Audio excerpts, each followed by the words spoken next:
This is the Zeiss CP3 50mm t2.1 cinema lens that costs around $4,399. This is what the footage looks like if we put this on a relatively cheaper Sony camera.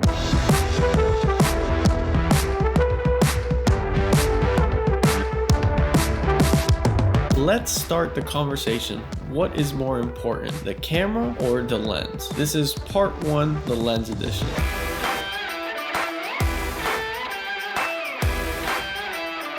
So, if you're in the world of videography, cinematography, or filmmaking in any sense, you probably come across this ongoing debate of camera versus lens. It goes on for pages and pages and pages, which also ties into the even larger debate of, does gear matter? You should buy this, you should buy that, you should just buy everything, right? I myself have also voiced my opinion on this camera versus lens debate. I think if you're on a budget, you're trying to look for an upgrade, a camera upgrade, it's always the right move to try to go for the cheaper camera body that can still do the job and spend more money on a good lens. I personally still back that, but I wanted to test this out firsthand for you guys, for this channel, to get a proper answer for you guys and for myself too. Personally. So yes, of course, this will be a two-part series. This part, the one you're watching right now, is part one, and we're gonna look at a really expensive lens, a relatively cheaper camera. My camera right now, a Sony a7 III. And I do say cheaper because compared to its Sony counterparts, it's a little bit older to the market. It is more affordable. And then part two, once we get to that level, I mean, and budget-wise too, so we can rent out an actual cinema camera. Part two would be testing out a very expensive cinema camera with cheaper lenses. Yeah, whenever we get there, we'll get there. You know how you can help us get there? By subscribing. Please subscribe. 99% of you are not subscribed. That is ridiculous. I think you guys should hit that subscribe button right now. So let's start simple. What is so special about a cinema lens anyway? Apart from it being fully manual, that you can control physically the focal length, the degree that you're trying to shoot at, a lot of the price for a cinema lens comes into the actual build. When it comes to cinema lenses, you are paying for the best of the best when it comes to materials, to the glass, to the materials that make up the actual lens. That is like a major selling point to these lenses. You are getting the best of the best when it comes to the material. That's why they're usually very heavy. That's why they're usually very, very sturdy, but for a good reason, right? If I'm paying over $4,000 for a lens, I expect $4,000 quality, right? Now, what about the image quality? What am I supposed to be getting from a cinema lens that I can't get primarily out of regular lens? So without getting too technical, these are the big points I think that are just valuable enough to get an understanding for this lens. So the first one, the one big thing a cinema lens combats is chromatic aberration. So if you ever recorded something, taking pictures of something, or just filming in general, and you see a weird kind of purplish line, like purplish color pops out of your subject in your picture, that is what kind of chromatic aberration is. A cinema lens tries to suppress this as much as it can and attacks this much more than a regular lens does. The second thing that's a huge point for a cinema lens is when we're talking about bokeh. Bokeh?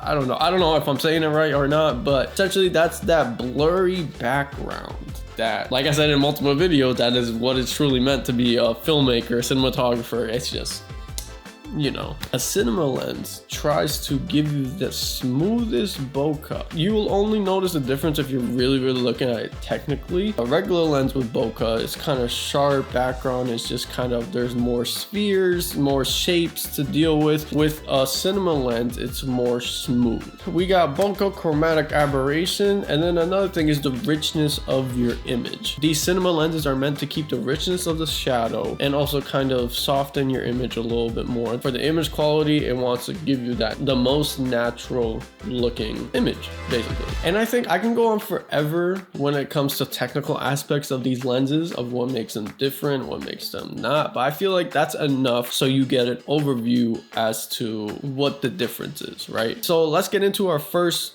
kind of tests with this lens. I had to start out with the traditional comparison, a side-by-side of the Zeiss 50mm cinema lens that cost $4,000 with, one second, I need to grab this, the Canon 50mm 1.4. I used one of my good friends, Matt, as a subject. The only thing I try to focus in on with this comparison is the image quality, different distances and different type of shots, close-up shots, medium shots, and like a little bit farther away shots. So looking at this footage, I do see differences in the Zeiss compared to the Canon. Not crazy ones. Yes, I cannot complain, like be disappointed by the Zeiss. I feel like I'll be disappointed if it just looked completely garbage, it wasn't worth the money, but I can't be disappointed with it. And then with the 50, and judging from like price wise, for a $300 lens, does such a great job. Like you do see a little bit of the difference between the two and the stuff we talked about, but if I spent a lot more time on the color grading, if I wanted to get the Canon lens to look exactly like the Zeiss footage, I can, but I have to spend a little bit more time in the color grading, so that's important. So, I mean, with the $300 lens, that's a great thing, right? Yes, I'm not disappointed with the $4,000 cinema lens, because that is what it's supposed to be doing. But with a $300 lens, it could reach that same level with extra time spent in the color grading. I think it's a success in both ends. We got to see first looks at this lens. Next thing to do is just to put this lens onto my camera and just treat it as I would with the 50. No controlled lighting setting whatsoever, and just try to catch footage on my day-to-day and see how it looks when I try to work with natural lighting, handheld, not too thought out kind of shots and things like that. And yeah, we'll come back after you see it.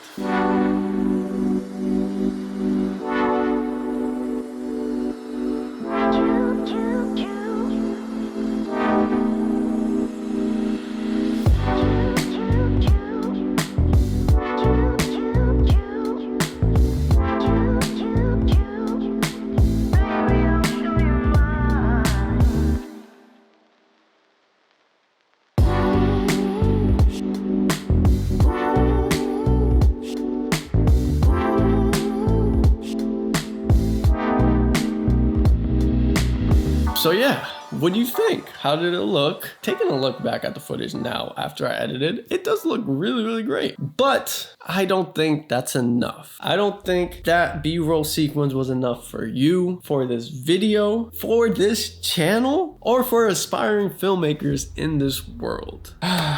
We are using a cinema lens, premium glass, and I feel like we need to up it and shoot a real cinematic sequence, or try to. So let's get into it. Lower those black bars down and let's shoot something.